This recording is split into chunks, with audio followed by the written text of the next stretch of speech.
And that as well, like you said, they kind of aggressed to a fault there in the mid lane, and I can't really be that upset with Rival's decision making there, because on the one hand, it's Benji. He's kind of been running things, so maybe if we eliminate him, we can then loop around the backside of the rest of eUnited and force the 4v5 advantage, but it just didn't really seem to be the case. Instead, Wlfy was still trailing a little bit too far behind the rest of his team because he was trying to flank them, I believe, with the Yanis, and ended up having to retreat back into the base. And once one Phoenix is down, it is really difficult to try and continue to play around it, because these teams are so skilled at understanding how to effectively continue punishing their opposition.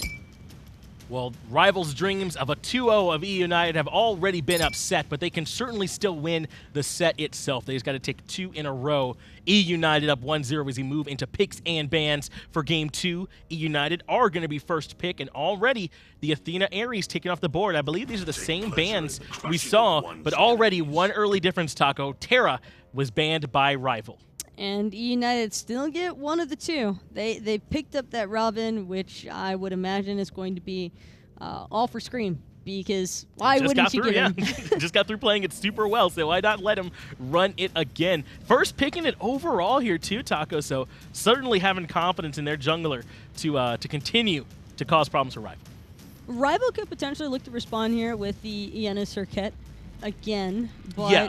If they were to run that back, I would like to see a little bit of a better distribution of pressure across the map. I think that this was probably one of the first games where we didn't really see Deathwalker having as much control as what we're accustomed to. And that's why I love this switch up already. Not only are you getting more survivability off of the Jing Wei, you're also able to match some of that crit potential if eUnited look for the Artemis again. And Chulainn, of course you want to see Deathwalker be able to go toe-to-toe with Benji. Now, you talked about how Deathwalker didn't have much pressure. I mean, how much of that was the matchup?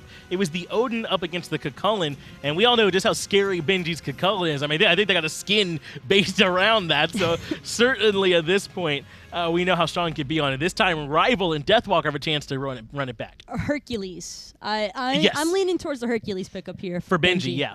I think that United might look to secure their solo laner in either the second or third slot, just because they don't want to have to worry about Rival stripping that choice away from them as well. I think the Chulainn is very clearly meant to be a shot towards Benji, in that they don't want to allow him to have it for exactly everything that we just talked about. And also forcing United to have to change things up a little bit as well, because they could look for something very similar with the Robin pickup already. They could try to get some more frontline established for another Artemis option, but I think that eUnited are deliberating right now between whether or not they want to prioritize a mid lane pick here or locking down their Hunter. Now, what do you think about a Sobek pick potentially coming out for Benji? Is it too little pressure going into this Chulainn, or is that something they can play around? I don't think that either Benji or Deathwalker can really afford to play a losing matchup to the other, because whoever picks the more passive matchup is just going to automatically be at a deficit. That hurt him game one. Yeah, that's exactly what happened to Rival in game one. You just have to let those two duke it out. And that's the kind of the premier matchup here, isn't it? Benji and Deathwalker throwing down. Considered, I think, the two top solo laners in the world, just kind of between those two, who it is really. So we're seeing them throw down right now here at the Smite Masters land. Sylvanus and Ullr going to be the selections for eUnited. And I like this. Sylvanus is something that we have seen PolarBearMike play, certainly. And then the Ullr, again, could be some flex potential there. And I like that not everything's been revealed yet either from eUnited, because normally you would expect that the Ullr would be for Venenu, right? But there's always still the strong possibility that PandaCat's going to whip it out too, because Sylvanus Ullr dual lane, that is such an excellent amount of pressure that you could have from the very start. That would really limit Rival if they were trying to punish in the dual lane, and I don't think that that's the mentality if you're Rival, because they went for the Jing Wei. But it'd still be nice to not have to sit on your tower line, because anytime one of these sides has to automatically default to playing on the back foot, you're kind of already at a pretty strong disadvantage. That's exactly what these teams flourish off of. Ra going to be the selection for Rival here, Taco. And This is something that we saw Wlfy play twice yesterday, so no surprise coming out today. Certainly is warmed up on it, but yet still no Giannis been prioritized here yet. If Ullr is for Venenu and if Ra's for Wlfy, then we might not see this Giannis coming through at all, and has not been banned or picked yet. Hercules, though, banned by Rival. I think they heard, Taco, that maybe they got to worry about Benji on this Hercules. I think anybody who's been watching Benji or eUnited even would probably have expected that Rival would take away the Hercules. I know that Alpha Jack was certainly bound to have done his homework for that, too. That's what that notebook's for, baby. That's what it's for. Always got to keep it in mind. But Ne Zha, now this is a pick that we don't really get to see a whole lot of, primarily because of the fact that Ne Zha is one of those all-in assassins. Sure, you can eliminate someone from the team fight for X period of time. Whether or not you kill them isn't normally the priority. It's mostly just about disorienting the team fight so that they're just pulled away from it and out of position, and the 4v4 is kind of just, you know, a toss-up. And I think that that was a smart elimination choice because Rival with the Raw would have been a very strong pairing. Certainly could have been easy setup for them. It's not something that Ice has played a ton of, this split at least. We certainly know he's capable of it. I think he's only played it once so far. So gets banned away by eUnited. Recognize that even if it's not something he plays all the time, if it fits in the composition, they know Ice is strong enough to play it here at a high level. They banned it off, and now we turn over towards Rival to see where they want to go. Potentially still need a support to pick up a jungler, it looks like, as well, so they've got some options. Fafnir's still on the table for Rival. Certainly, we all know that Callus is excellent at Fafnir, but I like that they're continuing to show that they are leaning more towards that survivability choice. And with the Geb, primary concerns for the get-go, I think it's obvious. If this is an Ullr Sylvanus duo lane, Callus and Vote are going to have to play so incredibly passive. And I think that they're going to need a rotation out of Wlfy and iceicebaby if they don't want to lose their whole jungle. Sobek coming out. We talked about this, Taco. If you have a matchup where you have less pressure up against someone like Deathwalker, it could potentially be trouble for this squad. I know Sobek's strong right now. What we see with this a lot of the times, though, is the jungler comes over and kind of helps Sobek get through those early levels. Is that what we think we're going to see from Screammmmm? I think Screammmmm has to. Otherwise, Benji just loses his buff off cooldown to Deathwalker. I don't see any world where he chooses not to try and invade that all the time. But late game is clearly the theme here for Rival. Oh yeah, when they get that's when Geb is great, right? When that Geb shield, it feels like puts like another 75% HP on you in shield form or something like that. Jing with those crits can certainly be strong as well too. So if they go with that Mercury, it's truly late game, isn't it though, right? With all the damage he can bring with those in-hands, and that is going to be the jungler for iceicebaby. So someone we don't get to see a terrible amount, but certainly still strong. I will admit that between these two drafts, eUnited feels as though they have a little bit of a healthier spread, and I say that with the thought that, you know, you've got some early game presence, you have a little bit of the mid game, late game kind of questionable. It's just not necessarily where you'd want to be with the draft that eUnited have, but I do feel as though it's certainly a draft that they can work with in the later stages. It also feels like Rivals might be a little bit more execution heavy than with eUnited. So they've kind of got a little bit more leeway, I feel like eUnited do, maybe than this Rival squad. If there's a team that I would ever count on executing, though, that's perfectly, fair. I mean, Rival, this is the kind of draft that they want to go for because they probably have some of the best team execution in the league right now, and I'm really excited. I think that this is going all 3 games. Whoa. Not just even in this set, but like in the following one too. Just all the way through, right? I don't think any of these teams are going to 2-0 each other. I will be very surprised if Rival get 2-0'd here by eUnited. I think this is going to game 3. Well, let's see if that is going to be the case here. The casters are standing by for game 2. Yeah, thanks a lot, Finch and Taco. This is going to be another interesting one between these two teams. I think Chulainn being taken away from Benji is a big hit. Obviously, banning the Terror as well against eUnited. Going to make a big play in this one. Who do you guys think? Who do you think? You guys can think too and vote, but who do you think? I'm the spoil sport. I think this is a 2-0 to eUnited. Really? I think that Benji losing the Chulainn and gaining the Sobek, you don't get as much outward pressure as they were saying on the desk, but you do have the control in the mid to late game that was so important for Benji. You still have Screammmmm on the Ravana in the jungle, PandaCat on the Ullr. I mean, this is a comp that, listen, eUnited are just going to do what they did in game number 1. I mean, I was talking to Wlfy before the set with Rival, and they're like, yo, give me Raw, and then they will be apologizing after I get that Raw. I want to see how Wlfy does here. The biggest thing on Rivals Comp is how the Mercury does. iceicebaby on this Mercury. Lot of dangers for a Mercury in the composition that eUnited have drafted here. CC, obviously heavy amounts of it. Benji, Screammmmm, Venenu, PolarBearMike. I can go on, because even PandaCat's got a little bit in there too. Mercury's going to be careful here. Mercury's a nice pick. I really do like Mercury. Wow. That is an interesting answer. That's the revolt is definitely interesting. You went to eUnited, though. I did go eUnited, and I will say that way. I think that Rival, if they do find a way to win this game, it's going to be just off of pure performance. We are making every single play, right? Mercury, I like this character a lot. I think he brings a lot to the table. He's a fantastic late game assassin. His problem is in the late game he can be dangerous. Sneaky, sneaky. Just keep an eye on what Rival did here. They've left Vote to solo the purple buff on his own. Meanwhile, iceicebaby takes the speed in his own. Callus pressured the mid wave to get pressure in the mid wave immediately. Now going to rotate with his teammate to the red buff. But a great response from eUnited. Straight across the map, it's red buff time. Yep. Buff's not going to be there because, well, we just traded them out. No big deal. eUnited. That's eUnited just understanding really the enemy's playbook in advance. Well, it's actually an advantage, I would say, for eUnited, because I thought the purple buff was taken by Vote. It wasn't. Yeah. In fact, just the baby harpies at that camp, or the babies at that purple camp instead. PolarBearMike and PandaCat get the glorified amount of experience. Ice up against Screammmmm in the jungle. That's not where you want to be as a level 2 Mercury against the might of a Ravana. So here's the thing with Merc is that the damage is really impressive as the game goes on. Oh. He's going to look for the flank, it's though, a 3v2, but it's actually a 4v3.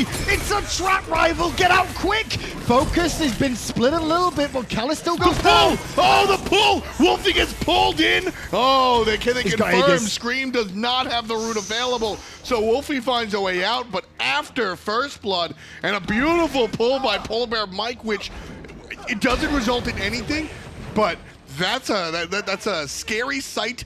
If you land your first pull into man, it's always dangerous. You get in a zone as well. Like, you get in a zone when you land those hard to hit abilities, and you're like, okay, I'm feeling myself now. Expect to see Mike throw a couple more out. A ball that may be a little bit closer than you'd bargained for. Because you missed your first few, and you're like, all right, I just need to be a little bit. Let's get some CC before I do this, you know? Like, let's just not throw it out willy-nilly, so to speak. But Wlfy getting caught there was a good sign for eUnited. Credit for the kill goes to Screammmmm yet again. And that's the scary part. Like I said, eUnited just needs to focus on this pick for the ability to just keep doing what he's doing. If Screammmmm can continue to get these kills and replicate what he did in game number 1, then this is an easy win for eUnited. So where's the fault in what just happened there more than anything else? I mean, it ended up being a 4v3. You saw the 3-man rotation. Rival thought they had the numbers advantage here in a 3v2, but Chulainn turned up. Was that a missed call from Rival in some way? The communication just wasn't there? It's not necessarily a missed call because they don't have the vision, so maybe the missed call was not having any vision. But eUnited transitioning from that dual lane was the reason that Team Rival wind up falling there. So whatever happened, I can't cast blame necessarily. But jumping! Oh, he jumped. He went in. He was looking for it. PandaCat there getting very aggressive for himself. Right-hand side, we got some action too. Cameron was right on point for this one. Around the blue buff. Minions getting involved here as Screammmmm and Benji look to pick up the kill on Deathwalker, but he misses the in-hand. Oh, that was so close. I think Death might have died to just that in-hand. Screammmmm gets over with a blink and Deathwalker goes back in. Benji does have the damages if he's able to sickening strike and tail whip. Waiting for the cooldowns. Here comes Venenu. Served up and put down. Venenu, the chef, takes care of DW. Just the rotation good enough there. And everyone obviously talking about the matchup of Benji versus Deathwalker. There's multiple matchups in this. Vote versus PandaCat. Vote arguably the best performing EU hunter right now. Up against PandaCat, who's been around the North American top boys for a while. Then you've got the two supports in the dual lane, Callus and PolarBearMike, who have both been taken off too. But now, it's eUnited in the driving seat once more in Game 2. These two teams, you mentioned the dual lane, these two teams are much more centered around their defensive options than their offensive options. When you look at a team like Space Station, Baskin's the hard carry that does the work, right? Sure. You say the same thing about Anderson and adapting with their respective teams. When you look at Team Rival, it's Deathwalker and Kalis that really lead the charge. And same thing with eUnited over there. It's Benji and PBM that kind of lead the charge. I don't know. I feel like a lot of it always comes down to Scream for me. Well, it's Benji. Scream starts the early game, but it's Benji's control that allows him to do that. Because if Benji and PolarBearMike aren't in those positions, Scream sort of like starts the conversation by himself, and then it's the tanky guys that allow him to play with the audacity that he does, constantly in the enemy's backline, constantly looking for the invades. This is the third successive invade from eUnited on the red buff, and they successfully pick it up. And they will take it. Venenu picks up the red buff and walks away. Left on Harpy's about to go down now. Won't be able to be contested here unless a snipe came out from Wlfy, but Iceice's channeling the Sonic Boom, thinking about getting aggressive, changes his mind. They do have Vote wrapping around the back, though, for a second. That could have been a bit of a pincer maneuver from Rival, but instead it's Vote. He's the one that gets pulled by Mike, and Scream is here for follow-up. Oh, he chases the ultimate out. Ult for ult. The purple buff was definitely a little bit more tasty for eUnited. And this is, again, this exactly what we had the conversation of. You and I disagreed. Was it Scream or is it PolarBearMike? Sure. It's the both of them it's right the now. Team. And it's tandem, and that's what Smite's about. And it's really fun watching eUnited and Team Rival because, like I said, they play through their front line more than their back line. And I think that's unique to these two squads. Well, this leaves about 1,100 gold for eUnited right now. Experience, 2,000, so a little bit more so. Not big enough to swing the game dramatically in one team's favor, especially when you look at the compositions of these two teams. But Scream on the left-hand side, gonna go for a gank onto Kalis. Great Cataclysm to run by himself a window. Knockup did not hit PandaCat, but PandaCat overjumped the mark there, looking for the collapse on Kalis, and the rollout will get him away to safety. Not a fan of that play. I think eUnited was a little bit too clumped up. Definitely didn't need to get hit by, both of them didn't need to get hit by that ultimate. Kalis likely dies, if not, but anyway, just a nice little look. Right side, Benji trying to keep Deathwalker off the buff. This is about a blue buff invade. Sonic Boom through, beats up, but anyway, avoids the snipe. Kraken came out as the knockup did too, but it's not enough to bring a kill just yet. It's Mike being under pressure, and the tree falls in the jungle, but Benji makes sure someone heard it. And Venenu out here trying to escape with his life. He tried to go aggressive, but it's Deathwalker that's making the double sound. Scream still there. Great shield though from Kalis. The heal, the body block came through, and Deathwalker gets a quadra kill as he slams down the salmon onto the back of Benji's head. Oh man, Deathwalker, 4 blades out there. Hot stuff from Team Rival. Well, that's a swing. And that's you know, eUnited have the tools to win this game. I think they've got the brains, I think they've got the brawn, I think they have the draft, I think they have everything in their sort of their wheelhouse to go ahead and do this. Team Rival, if they win, is going to be off of that intangible, that X factor, that stuff that we can't put on the scoreboard. 2 gold separating these teams. It's Team Rival are going to do that. Where eUnited, how do they win? Here's an intricate... Venenu has no beads, and now he may have no life. But Scream's here. But not good enough, maybe. Scream's here. Snipe from Wlfy secures it. It's a 1-for-1, though. Kalis did fall. Scream still taking on 2, and in comes Benji. Dashing in to try and get closer to reach iceicebaby. PandaCat was hoping for the shot, but couldn't find it. Maybe they can catch Wlfy, though. Pull. Missed the route. No route available there for eUnited, and so it's still an even game. Back and forth encounter between the two, but Venenu being punished a little bit more so on this Poseidon than he was in game 1. Yep. Poseidon, Wlfy knows how this character's played a little bit, I would say. Can definitely punish him here or there, but I think that's, again, another example of Rival just making it happen.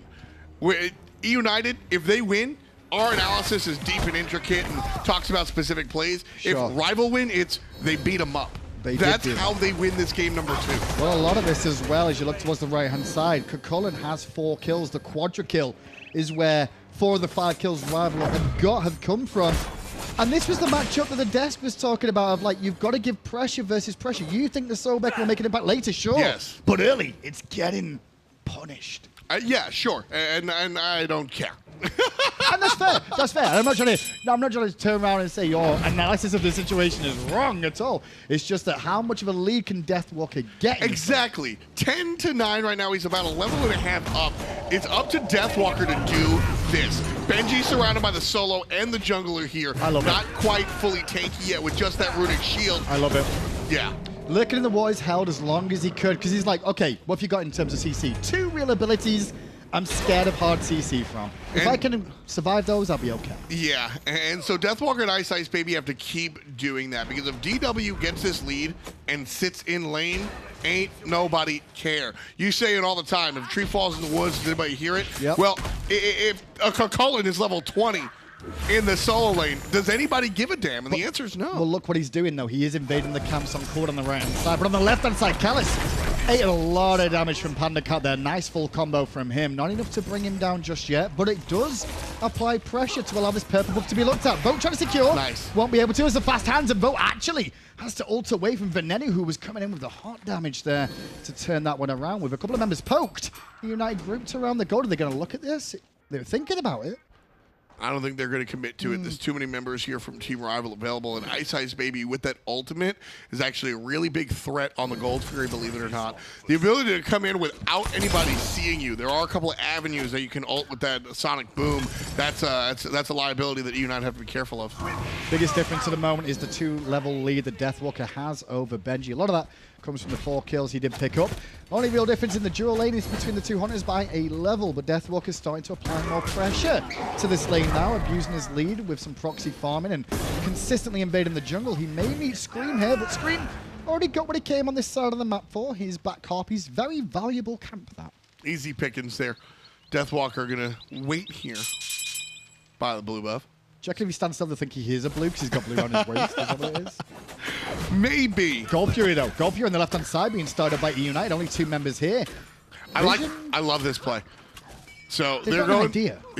No, they don't. There's no idea. They're not even looking at it. I think that's why United just recognize themselves. Scream on zone around the red, because I guess Rival thought they might go for the red another time. This time won't be the case, and Scream escapes the Cataclysm and the ult out of Wlfy and has a bit of dance music to do so. Oh my goodness, what a fantastic play. Vote's gonna get blinked on here, controlled by Scream. Slowed.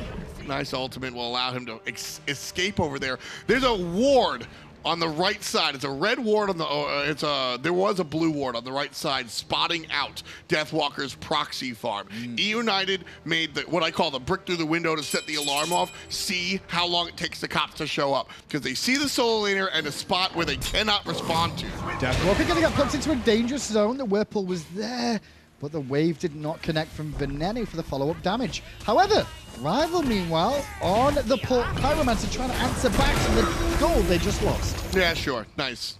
Nice job. eUnited saw Deathwalker behind that tier 1 tower, knew that he wouldn't be able to make the rotation. And called. And then they call the Gold Fury, and it's the alarm play. See how long it takes the cops to show up and how many do show up. That's why there wasn't the full commit. But then you called it perfectly. They realized, wait a second. Yeah. There is no alarm to off. To be fair, this is our gold. When I saw Vote rotate, I'm like, okay, Vote's aware. And then when I just saw his eyesight, his vision, I'm like, he's just staring at the red, but he's got no clue this is going on. No idea. Lack of ward vision around the objective and an attention paid to other things. eUnited making that play as the red buff spawned after they've invaded it 3 or 4 times, and at the same time with the solo laner on the right side, they knew that Rival would be spinning plates, so they come up and kick him in the shins. There is a level, though, that eUnited will hit a gas pedal in this game as this continues. Obviously, we know about Ullr, and we know what he's going to bring in the early mid-game, but as the time goes on, he does peter a little bit. The likes of Mercury, the likes of the Jing way, they only extrapolate and get better as time goes on with the amount of crit that they're able to get into. Here's the thing that's scary about iceicebaby. I'll tell you in a minute, because eUnited are not content in playing in their own jungle. They chase Team Rival out. iceicebaby down the middle lane. Beads used by Venenu, and his beads just lately, I'm going to point this out, Venenu's beads have been fractionally after the CC, if not before it. This dude, multiple times. Is he just hovering that beads button the whole game? Venenu has insane reaction time, and here in the LAN environment is able to flex that even more so. It's just mad impressive. And to finish up my point that I mentioned about iceicebaby's Mercury pick is that everybody thinks about the burst damage that comes late game with Mercury. You buy a Deathbringer, you hit somebody in the face after that one big passive punch, and then the follow-up, they blow up. One punch man. Here's the problem. The dash. When you use this dash in the late game, you stand still for almost a full 1.5 seconds, almost 2, the wrap-up. Oh, the special delivery, Special delivery.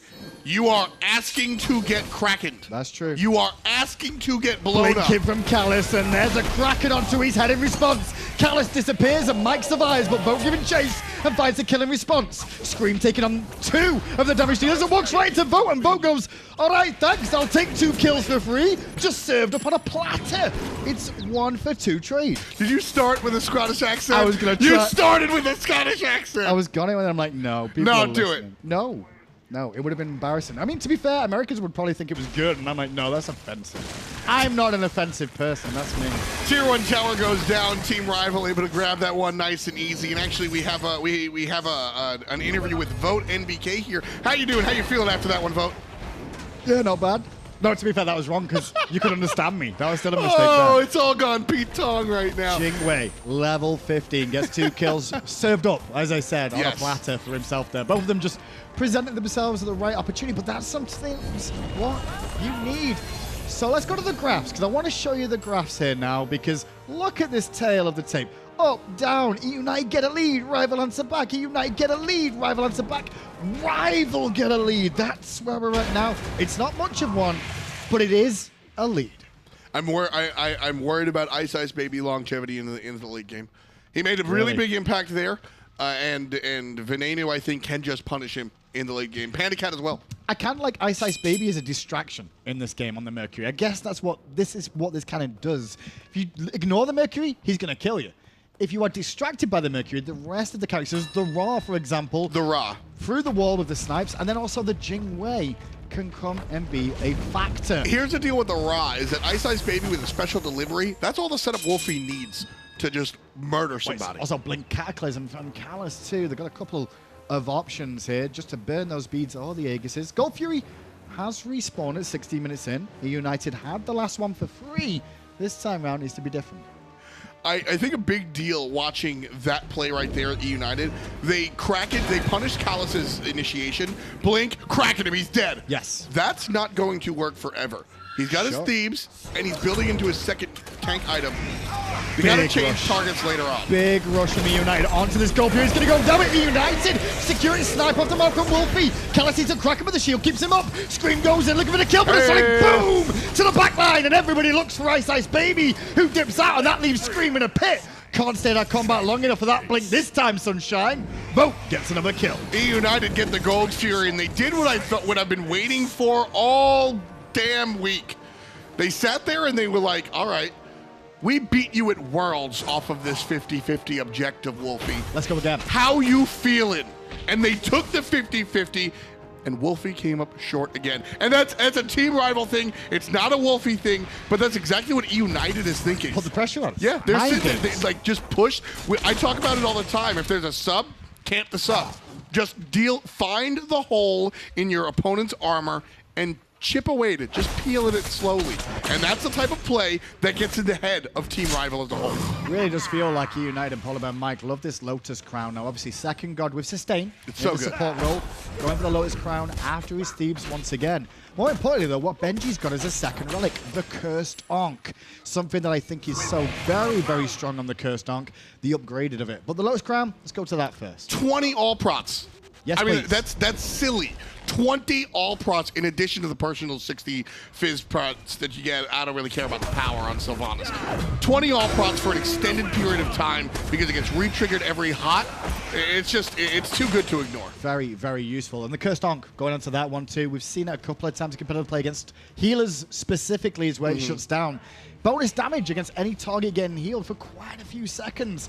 And it's a 20% damage buff, but in goes Mike. Beads and rollout is what saved the day there. I believe, yeah, the rollout was just in CC immunity towards the end, so he escapes it. Unfortunate, Mike, just a hair too late. But is that Firegiant go? Because Sylvanus all he's found? It seems to be the case. iceicebaby has a ton of objective damage. That's one of the benefits of bringing this Mercury to the party. Lurking. In goes Scream, looking towards Wlfy. Kraken comes out, but Rival do it. eUnited are the ones that don't hit with a Kraken this time round. It's all gone wrong again for them, but the fight, a different story. Venenu went a bit too deep. Deathwalker cleans up his 5th kill. Scream dancing around in circles away from iceicebaby. As Bo is looking to pick down the crocodile. He's no longer going to smile, as he will fall eventually. Fire Giant still ticking away on Team Rival. And 11-6. PandaCat and PolarBearMike have to walk away with the tails tucked between their legs. Rival answers exactly the way I expected and wanted them to. When we looked at the spring split, PolarBearMike and PandaCat still messing around here. I don't know about that one. When we looked at the spring split, there was a story of Wlfy and the Poseidon, right? Sure. That was the pick that messed things up at Worlds, and watching him play it, it didn't do well, then it played well, and people were very critical of him choosing that. Sure. And he came out and responded, look, man, I know better than any of you. I'm going to play Poseidon, eat my shorts. That's essentially what he was saying. And I love it. Like, you've got to have that confidence in yourself, because you've got to go back to that God at some point. He's happy to. Love it. Absolutely. And that Gold's Fury pull, I was talking about eUnited, kind of bringing the 50-50 objectives to him, just like Worlds. Rival respond the way Wlfy responded to those Poseidon people and said, all right, listen, we're going to try it now. We're going to go for the 50-50. Let's put it this way. And they win it. Every time an objective like a Fire Giant or a Wlfy is contested, the team who have initiated it have the advantage in a lot of people's minds. Sure. So if you lose that call, you lose that trade, it's always going to be remembered. Whenever you are on the aggressors, I'm trying to defend the Wlfy or the Fire Giant, and you missed it, right? That's okay. Yeah, it's all good. It's the old hand of the gods days of Guardians, right? You go and try and go for it. If it doesn't work, it's okay. The problem is it's all good in theory. Philosophically, it's all good. Exactly. Hey, man, why don't you recap the game for us? 11-6 at the moment. 8,000 gold lead for Rival after a... Well, the graph has petered to almost a straight line, but it wasn't the case. It's been up and down. But Rival, since the Pyromancer, have had a nice little time of things around that Fire Giant and swung and blown this game wide open. It's eUnited on the defense now, but I do say they've got a pretty strong defensive squad here. Oh, absolutely. Lurking in the waters is a great tool. Kraken is fantastic, and you're going to have no problem able to deal with those minions. There's one god Rival have, though, that I really like on the aggressiveness, and it's Mercury. Because you can go so deep from down the lane, you can't see it coming sometimes on the assault. But the assault so far already whittled down to half health is this Phoenix. iceicebaby keeping Scream in the mid lane busy. Both these junglers want to make an impact, but they've got to make sure they don't lose a Phoenix for free. So the dance continues. Structure damage is really why I like the Mercury in the late game rather than its other choices. He's able to do the 4-in-1 split push, and he's going to kill that Phoenix if you don't look at him. Well, Scream's actually going back towards left-hand side. iceicebaby in the mid lane. Big ult from Mike, knocking up 3.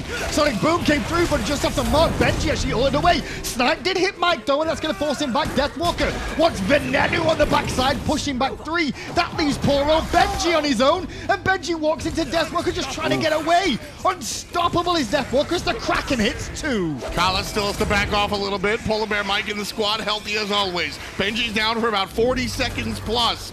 But eUnited able to play defense so far. Scream gonna look for things, and Venenu separating the teams with that Whirlpool. Mid lane Phoenix will be shifted over to Hindu. eUnited have a little bit of control here, though. Scream still has his ultimate available, and that's a big point for them here. Blink is down, though, as the Ice blinks onto him. He'll ult up and down. Scream went for a play, and Callus smacks him in the face, going, no, not today. Phoenix in the mid lane is at half health, but Rival, they want kills. They smell the blood.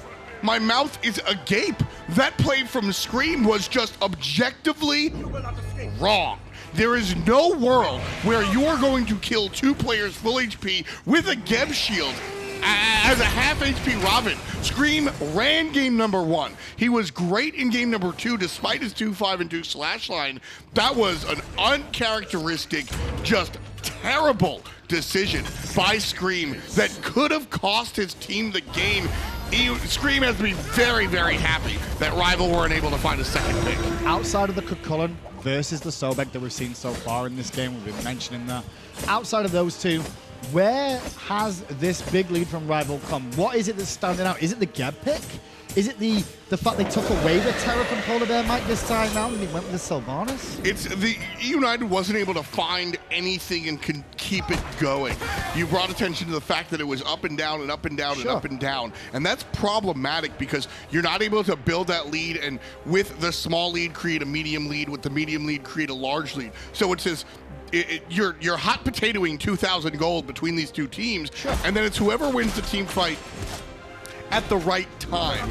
And it just so happened that Team Rival won that team fight around the Fire Giant, and that's why they're in the driver's seat. With that said, Hindu Man, 5 more minutes and eUnited essentially tie this game by stretching it out to the point where everybody's all itemized up. Where experience doesn't matter either, because experience is a big thing right now. There's a 5-level difference in the jungle between Screammmmm and iceicebaby, but the player damage tells a different story. Everyone's relatively even. Mid laners close together. Junglers close together. Fire Giant, well, there's a big fight here, and Vogue gets a kill early on. The Kraken did a lot of damage and actually evaporates Wlfy before he can land. Venenu needs to get out. Venenu falls down. Oh, he can't get out, so that's going to be a big deal. That's the turn. iceicebaby takes care of Benji. And minions. 2 players alive. Minions already on the Titan. PolarBearMike's going to back to base, but I think this one is already done, Hindu. I said 2.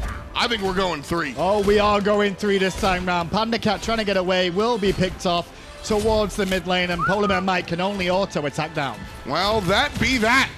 Team Rival bite back late in the game as well. Really surprising that they kind of took a while to get their feet out from under them, but finally do find the win. And wow, that is, looking at Wlfy right there in the middle, that's a look of relief. A little bit of relief. That's a little relief. bit of like, why didn't, no, that's, it looks a little bit annoyed too. Why didn't we do that in game 1? Why was that game 2 that started to happen? A lot of things for both these teams to think about now. This is kind of what you expected, in all honesty. We've seen it countless times. These two faced off in the World Finals against each other. Close endeavor there, close endeavor here. I love watching the body language of teams in general. How but these chilled, two teams, how annoyed. Looking at, because Rival is a team that works through Alpha Jackal and Wlfy, and you know there's some emotions there. When you watch eUnited, it's very calm. It's zen-like kind of. If you're totally, Cardiac comes in and goes, "All right, so you lost. How can we look at this?" And I think it's that sort of calm demeanor that helps eUnited in these thicker troubles. I'll say the hardest thing as a coach probably is to walk into that room afterwards, win or lose, and go, how do I handle this? What's the first point of contact to break the ice with the team and go, how are we feeling? How do you think things went? What went wrong? What went right? Well, Wlfy's waving at us, so I think they're feeling all right. All the players just go to the restroom real quick, and they seem pretty confident after that one. Who do you guys think deserves MVP for that game? I've got a bit of toss up there. Right? Not so sure. Yeah, I think that one's actually pretty tough. A lot of people will look at Deathwalker and go, quadra kill, easy game, easy life, but I'm not so sure. Deathwalker might have broken the back of the game to allow Rival to go ahead and take it. So if you're looking for the catalyst, I'd vote Deathwalker. Most valuable player, probably a little bit more complex. Well, it's up to you guys at home to decide. The desk is standing by, though, to break down game 2. We're going to a game 3, guys. I'm excited too, Hindu. I don't blame you at all. Game 2 won by Rival, and really, could you have expected this to go any other way here, Taco? I mean, game 3, eUnited Rival, the finals rematch, certainly living up to the billing. I don't even think I needed to look at the drafts for that game 2. I just knew at that gut feeling, no matter what, this had to go all 3 games because there's really just no other way around it. Both of these teams are just so incredibly talented that this is exactly the kind of leverage that I think Rival were looking for. I think winning game 2 provides a lot more in-game momentum, but it could also be the revitalizing factor here for eUnited. That could give them that kind of surge of inspiration to want to topple Rival because of the fact that they just managed to take that game over them in a fairly dominating fashion, I would say. And it's really interesting, Taco, because how back and forth these sets are. When the players leave the booth, you saw them, heading out, they got to go to the restroom, grab drinks. They got to take the same path, the same walk out of here. They're walking together, and they're still kind of, it's like kind of light, but they want to win. You know what I mean? It's like, it's so interesting to see their interactions there. But we do have the MVP after game 1 that you all voted there in Mixer chat. It is going to be Deathwalker that you all selected. And I think this is a good call to make, Taco. You were talking about this play in particular, that quadra kill. And this is really what set the tone of this match, I think, for the rest of it.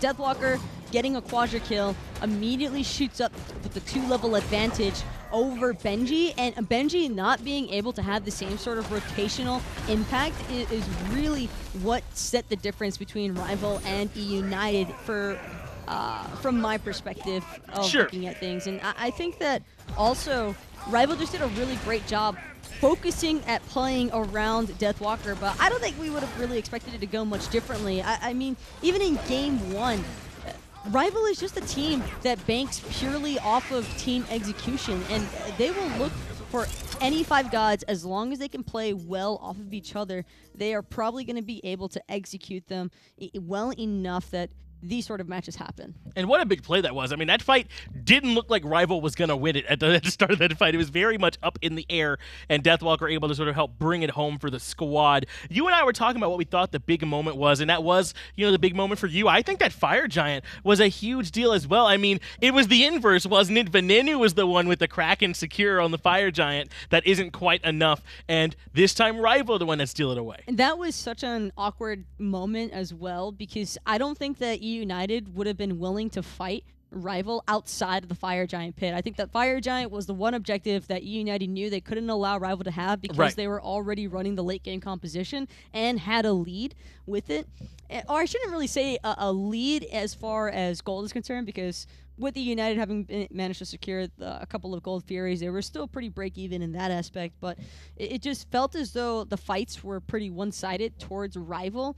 I just think that their comp, once Vote as well, Vote was left alone for so long. Right. He finishes the Poison Star and then immediately starts having a really huge impact. There wasn't really anybody to keep him in check, and I think that this was by far just a really quiet match from PandaCat and Benji. And you talked about how eUnited were controlling the Gold Furies early. There was the one Gold Fury where I think they see Deathwalker on a ward trying to steal the blue buff invade, and eUnited are like, okay, if they're all over there, or certainly there's no worry about Deathwalker, let's just pull the Gold Fury. Classic Tom and his criminal rock through the window or whatever it is he says, you know. But I mean, that was eUnited recognizing no one was around, so they just take it. Well, not only